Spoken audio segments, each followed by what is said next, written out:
morning and welcome to the first episode of our Shed Tip video series. In this episode, we'll be discussing how much rainwater you can collect off your shed roof. It's very simple mathematics to calculate how much rainwater you can collect off your shed roof. You take your shed length, let's call that dimension X, and you times it by your shed depth, let's call that dimension Y. Then you need to calculate your annual rainfall for your area where your shed is located. And then it's a very simple sum.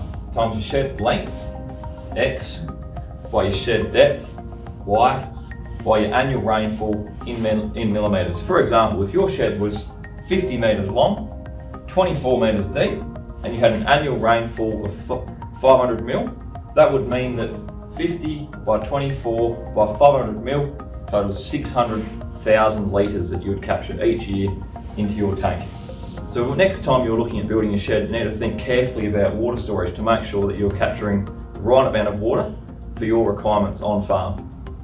Trust you found this video helpful. We look forward to seeing you in the next video real soon.